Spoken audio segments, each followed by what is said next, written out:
Yo, what's up guys? I'm a techno producer of 8 years. I've been steadily dissecting my favorite artists' sounds and making edits out of them. So, without further ado, I'm going to be imparting my knowledge onto your brain.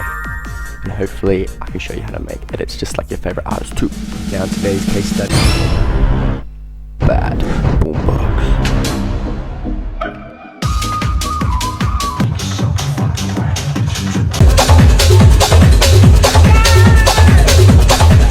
This, we need to go a little bit in depth with how to make a Bad Boombox song. We need to get into his head and what goes on when he makes these filthy edits like this. First of all, when we start this project file at 151 beats per minute, it is quite fast, but it is hard groove and anything goes at the end of the day. Okay, so it starts off with clap. You need a classic standard house clap. Saturation, put the saturation all the way up. And then add a reverse clap on every third clap. I'll show you how to do this. So you set up a new audio channel. You set this to resampling.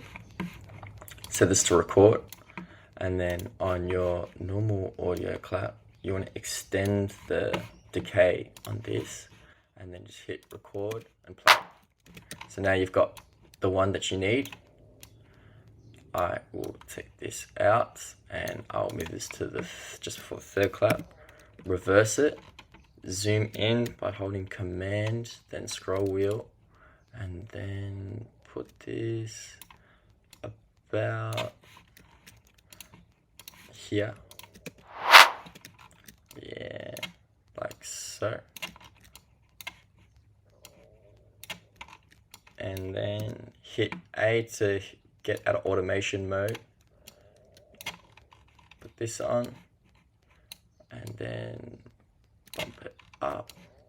After you've done that, you've got your reverse clap.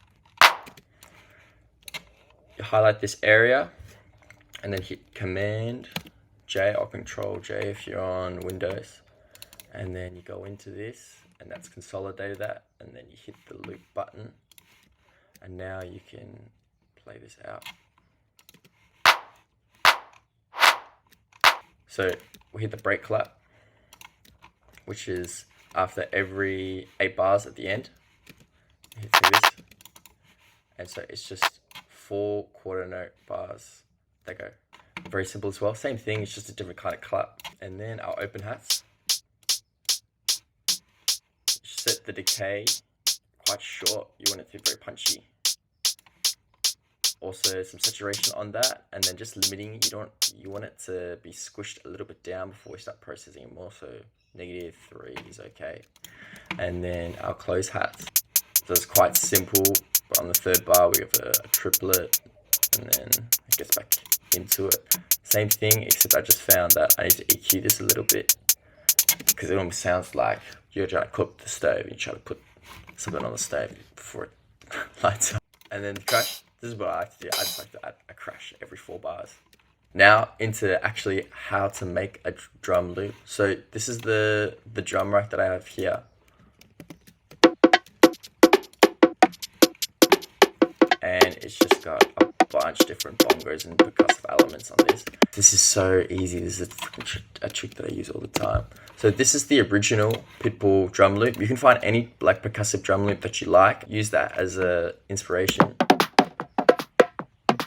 You just load it in. So I really like this one. What I'm going to do is I'm going to put this on top of my bongo loop that I've got. So I'm starting from scratch. And this is what I get.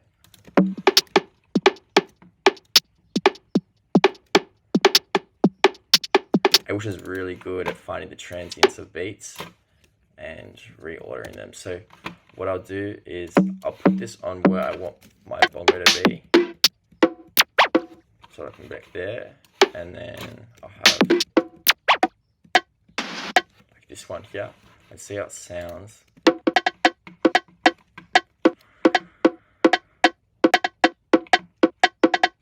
It actually sounds nearly perfect. I think I just need to change some things around.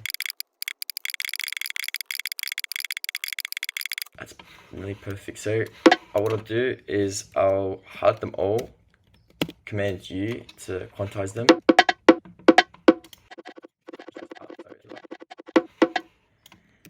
And then duplicate that, and then I've got my nice little drum beat.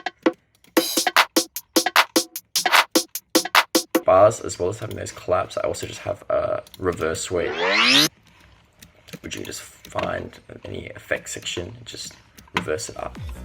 If you found this tutorial useful or any value whatsoever, I'd actually really appreciate a like and subscribe. Please do that YouTube stuff, because I'm just trying to give you guys some value.